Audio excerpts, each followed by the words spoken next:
بسم اللہ الرحمن الرحیم۔ میرا نام ڈاکٹر محمد شعیب ہے۔ میں اپنی پروفیشن کے اعتبار سے ایک آرتھوپیڈک سرجن ہوں اور اسلام آباد کے ایک ہاسپٹل میں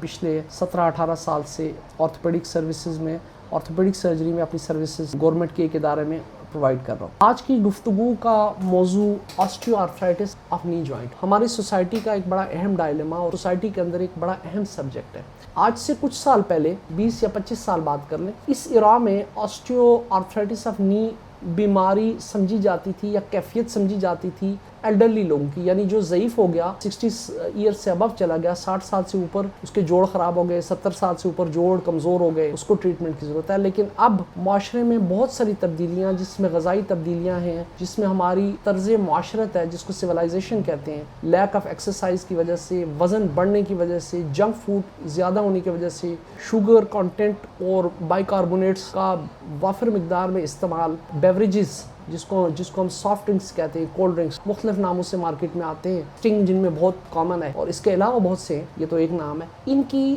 زیادتی کی استعمال کی وجہ سے باڈی کے اندر جو کولاجن کی ڈسٹریبیوشن ہے اور کولاجن کی بانڈنگ ہے کارٹلیج کی، اس کی پی ایچ بہت زیادہ خراب ہوئی اور آسٹیو آرتھرائٹس بہت زیادہ بڑھ گیا۔ Even in the age of 40 females کے اندر osteoarthritis of the knee بہت زیادہ رپورٹ ہو رہا ہے۔ جو کسی دور میں 60 سال کے بعد رپورٹ ہوتا تھا، وہ اب 40s میں رپورٹ ہونا شروع ہو گیا۔ اس میں دو باتیں ضرور کرنا چاہوں گا عام لوگوں کی آگاہی کے لیے، اور ایک ایسا پیغام ضرور دینا چاہوں گا جس سے سب کو فائدہ ہو۔ خدا را آپ اپنے بچوں کو جنک فوڈ سے دور رکھیں، بیوریجز سے بچوں کو دور رکھیں، کاربونیٹڈ ڈرنکس سے بچوں کو دور رکھیں، اور یہ جتنے بھی فیبریکیٹڈ میل ہیں جس کے اندر آرٹیفیشل سٹیبلائزرز استعمال ہوتے ہیں، کھانوں کے اندر اسٹیریفائڈ فیٹس استعمال ہوتے ہیں۔ اگر آپ لیز چپس کا پیکٹ لیتے ہیں اور اس کے پیچھے جو کوڈنگ لکھی ہوتی ہے E121 E193 E196، ان کو گوگل میں جا کے سرچ کریں تو آپ کو پتہ لگے گا کہ یہ فلیورز بنانے کے لیے کن کیمیکلز کا سہارا لیا جاتا ہے، اور یہ کیمیکلز الٹیمیٹلی آپ کی جوائنٹس کے ساتھ اور آپ کی بونز کے ساتھ کیا معاملہ کرتے ہیں۔ اس لیے آج سے اپنے بچوں کو یہ لیسن دینا شروع کریں۔ بڑے لوگوں کو بھی یہ بات سمجھنے کی ضرورت ہے کہ اسٹیریفائڈ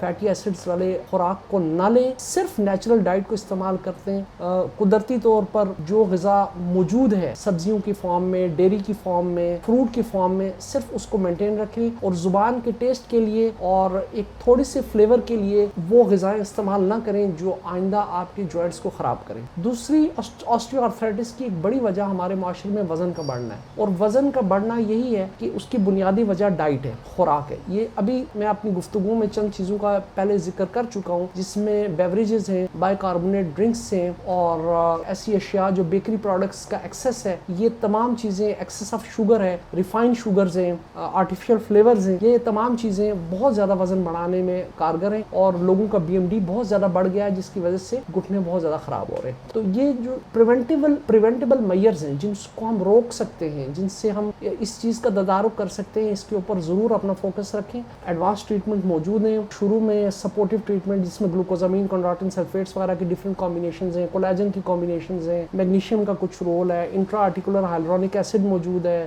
مزید ایڈوانس ٹریٹمنٹ پہ آ جائیں تو